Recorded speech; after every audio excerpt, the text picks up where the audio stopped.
Every video I've made here at the South Pole, where I've gone outside, people in the comments have been freaking out, worried that the door is going to lock behind me. I guess that's a legitimate concern because it's a big heavy door and you wouldn't want to get locked outside here where it can get over 100 degrees below 0 Fahrenheit or negative 73 degrees Celsius. So you can see the doors we have to the exterior are super heavy duty industrial freezer doors. Let me show you why I'm not worried about getting locked outside. You can see the whole latch mechanism is super sturdy.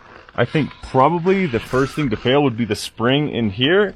And if that happened, then the door would just be permanently open or loose. I have never heard of one of these mechanisms breaking or jamming on stations. If that were to happen, this would actually be the worst place to get stuck outside because I'm on the observation deck, which there is no exit from.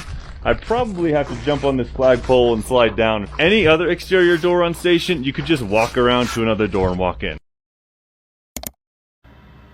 I'm getting ready to blow a bubble. You can see it has a rainbow. And now using this device I created, I can gently blow on it and hold it in place. And you'll watch it go through 4 color phases. It's starting to shift to a gold color from the colorful. Eventually it will be all gold.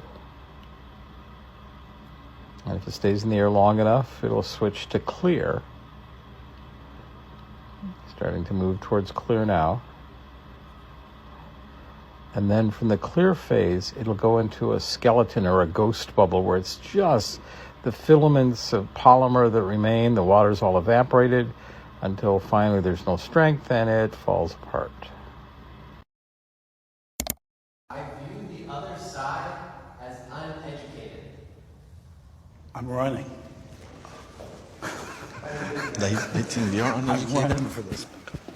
Well, they certainly think they're educated. And they're following quite a bit of the university system, what we call scientism.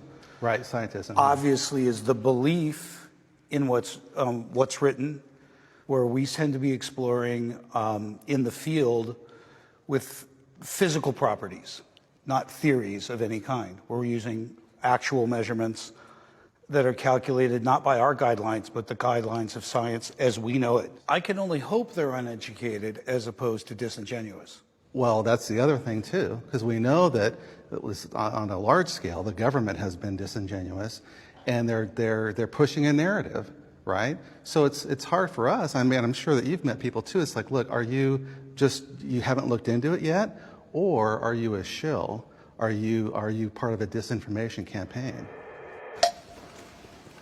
I don't think you guys are uneducated. I think you're wrongly educated. I think the problem with what I've seen in the flat earth crowd is that it's not that they're undereducated, but they, instead of looking at evidence and letting the evidence guide to where the ultimate conclusion is, they start with a conclusion and then they try to cherry pick evidence to support their pre-drawn conclusion.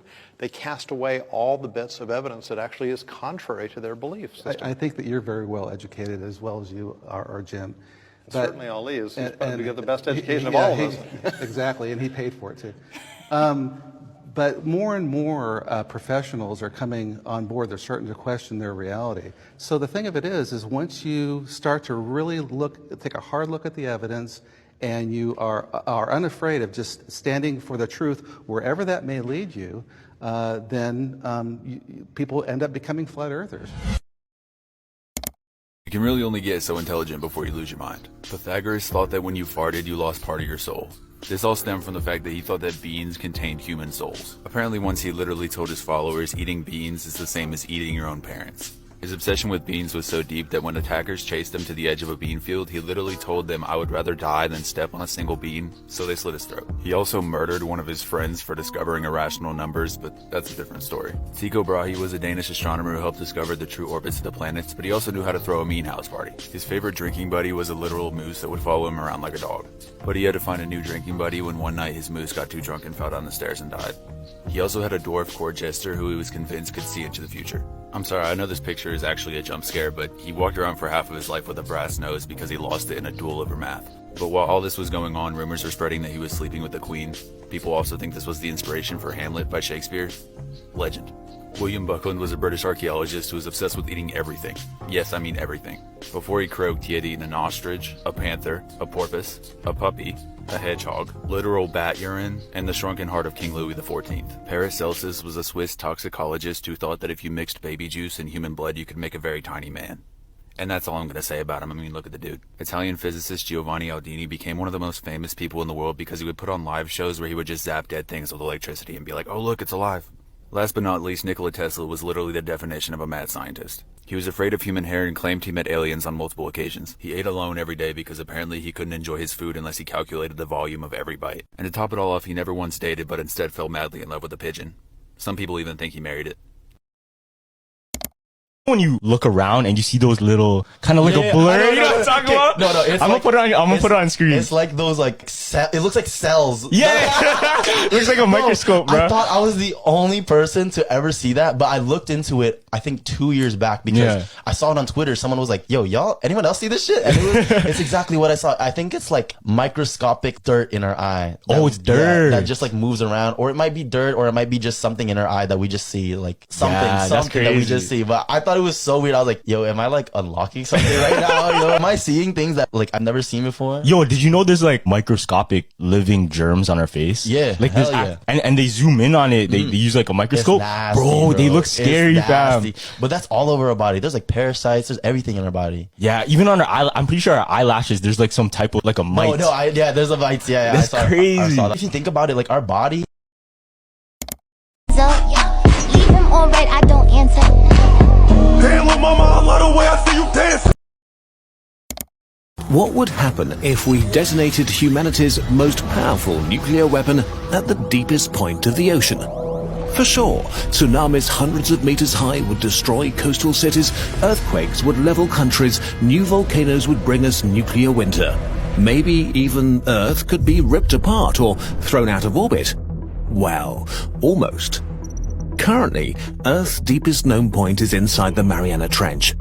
The Mariana Trench is a very deep valley right at the edge of two tectonic plates that looks like an upside-down mountain. It reaches a depth of about 11 kilometers, almost 3 times deeper than the dark grave of the Titanic. It's one of the last places on Earth for humans to explore. Pitch black and under 1,000 atmospheres of pressure, it's a relatively pristine environment thanks to the absence of humans. A great place for our nuclear test. We'll use the most powerful nuclear bomb humans have ever exploded, the RDS-220 hydrogen bomb, or Tsar Bomber. Its explosion was so massive that its shockwave traveled around the Earth 3 times, and its mushroom cloud stretched 56 kilometers into the sky. Its shockwave was strong enough to destroy everything in 1,000 square kilometers, its fireball hot enough to burn the rubble. Bombs like this release such an enormous amount of energy at once that they could boil away an entire lake. And if we set off a nuclear bomb in the Mariana Trench, that's exactly what happens. Let's pull the trigger.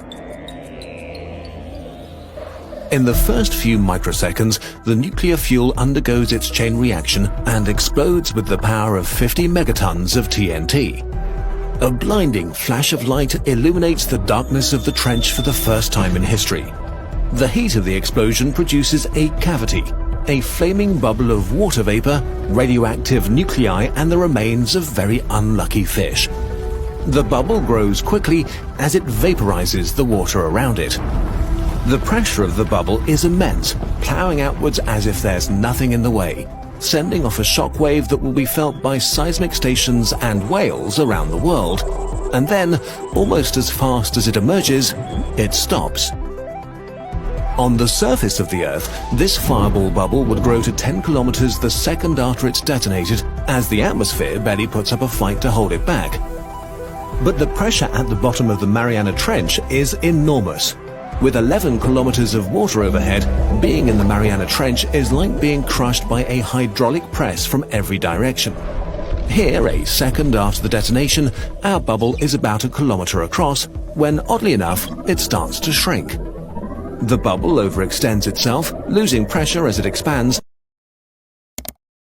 I give my students an extra credit project where they have to bring in 1 million of something. They usually want to do pennies until they realize that bringing in 1 million pennies is $10,000.